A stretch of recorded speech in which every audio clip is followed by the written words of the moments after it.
कल का जो प्रसंग था कि भक्ति ज्ञान वैराग्य जो थे बड़ी ही दुखी थे जब शरद कुमार जी के कहने से भक्ति ज्ञान वैराग्य को भगवान की पावनमयी कथा श्रवण कराई तो उनके सारे कष्ट दूर हो गए। महाराज जरूरी ये नहीं कि आप परीक्षित बने हैं और आपको ही इसका फल मिलेगा। फल तो हर किसी को मिलेगा, लेकिन वह किस भाव से आया हो। यहाँ भीड़ है और इस भीड़ में न जाने कौन किस भाव से आया हो। जरूरी ये नहीं कि हर कोई यहाँ बैठा हुआ सदस्य परीक्षित महाराज की तरह कथा श्रवण करे। कुछ लोग चारों ओर देख रहे हैं क्या नजारा है, कैसा टेंट लगा है, कैसा साउंड लगा है, कैसे शास्त्री है।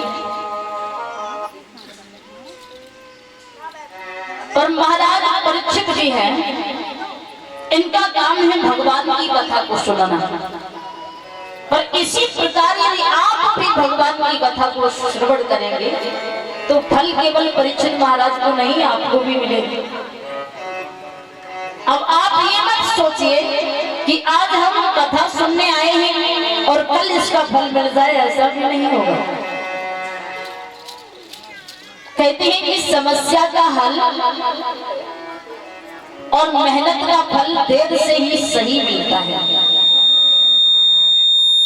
तो आप केवल भगवान की भक्ति करिए, भगवान की कथाओं को अपने जीवन में उतारिए, भगवान के चित्र की पूजा हर कोई करता है मगर उनके चरित्र की पूजा करके देखिए। महाराज ये वो श्रीमद् भागवत कथा है, ये कोई साधारण पुस्तक नहीं, ये ग्रंथ है। इसे पढ़ने के बाद कभी कोई बोर नहीं होता। यदि हम किसी अखबार को या किसी साधारण पुस्तक को बार बार पढ़ें तो उसमें मन नहीं लगेगा। यदि हम भगवान की कथा को बार बार पढ़ें या बार बार सुने फिर भी भगवान की कथा से कभी मन नहीं भरता है। ये है भगवान की कथा।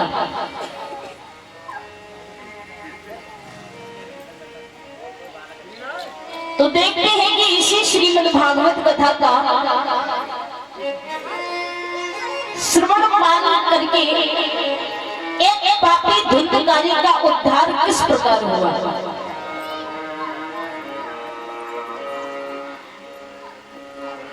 एक आत्मदेव नाम के ब्राह्मण जी थे और बड़े ही सीधे स्वभाव के थे।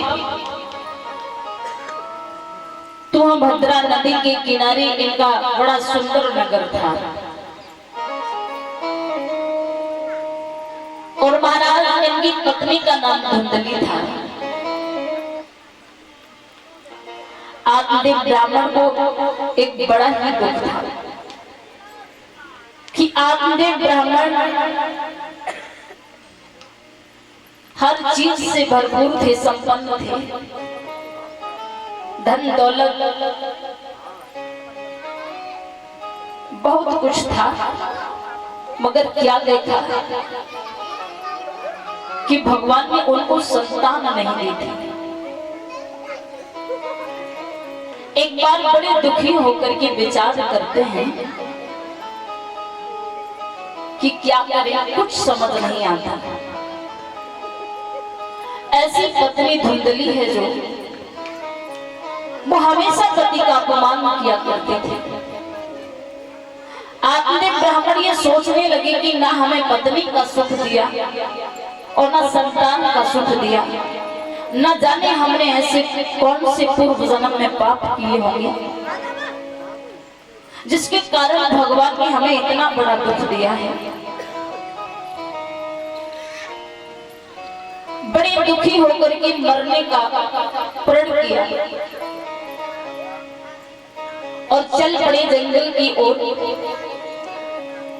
उस घने से जंगल में जा पहुंचे, जिस घने से जंगल में एक गहरा सा तालाब था। अब तालाब के किनारे खड़े हैं, जैसे ही कूदना चाहे तो वहां पर एक सन्यासी जी आ जाते हैं और सन्यासी जी ने आखिर ब्राह्मण को रोक लिया, पूछने लगे, बेटा क्या बात है, किस बात से आप इतने दुखी हैं, जो कि आप आत्महत्या करना चाहते हैं? क्या आप जानते हैं आत्महत्या करना पाप होता है?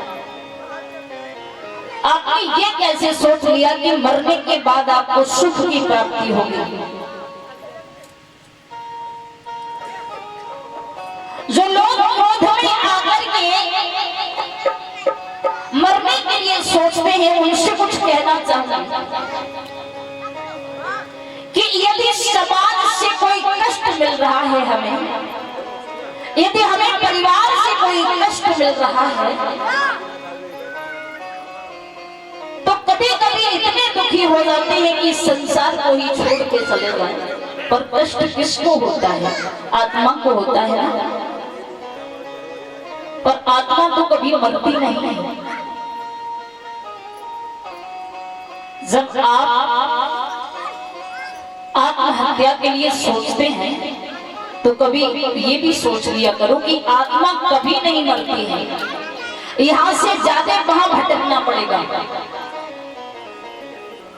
इसलिए कभी भी ऐसा मत करना। कुछ लोग जहर खा के मरते हैं, कुछ लोग फांसी लगा के मरते हैं।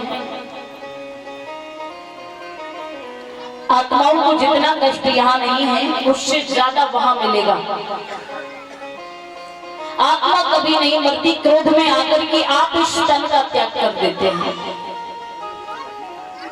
अरे कुछ बनने की कोशिश किया करो। एक कवि ने कहा है कि इंसान सुख की खोज करता है और सुख के लिए कभी घर बदलता है तो कभी निवास बदलता है, यहाँ तक कि रिश्ते भी बदलता है, लेकिन फिर भी कभी सुख नहीं मिलता है। क्यों? कभी वो अपने आप को नहीं बदलता है। कभी ने लिखा है कि इंसान उम्र भर यही भूल करता है कि धूल चेहरे पर लगी है और आईना साफ करता है। कमियां दूसरों में नहीं, कभी कभी कमियां खुद में भी खोज लिया करो कि हमारे अंदर क्या कमी है जो हमें इतने दुखी है। आत्मा ब्राह्मण को सन्यासी जी समझा रहे हैं, आत्महत्या करने से कुछ नहीं मिलने वाला, क्योंकि एक बार की बात, जब एक व्यक्ति संसार को छोड़ करके और जब स्वर्ग के लिए जाता है तो परमात्मा ने उस आत्मा से कहा कि आप बहुत बड़े धनवान थे, गरीबों के मसीहा थे, लेकिन आप हमारे लिए कुछ लेके आए क्या? आत्मा ने कहा, प्रभु ये तो हमने बहुत बड़ी गलती की है, क्योंकि हम उस माया में फंसे थे, उस मोह माया में फंसे थे कि हम नहीं समझ पाए कि हमें अंत में आपके ही पास में आना है, और हमें नहीं खबर थी प्रभु कि हमें क्या करना चाहिए। आत्मा कहने लगी, प्रभु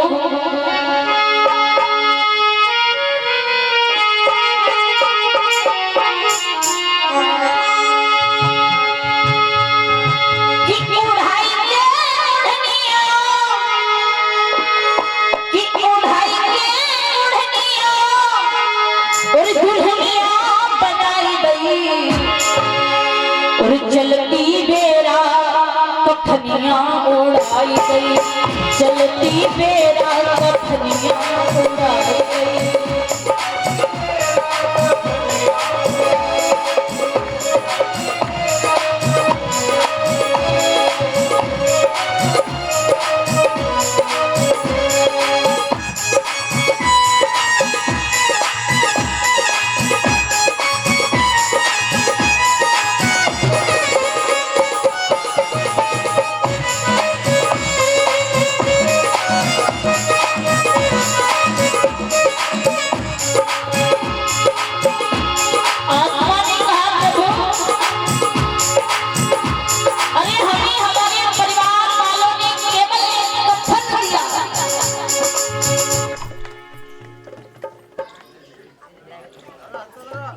क्या बिरजू देखो तार और बदल दिए और अब तार बदल दिए तू।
चलती बेरा कपनिया उड़ाए, चलती बेरा कपनिया उड़ाए।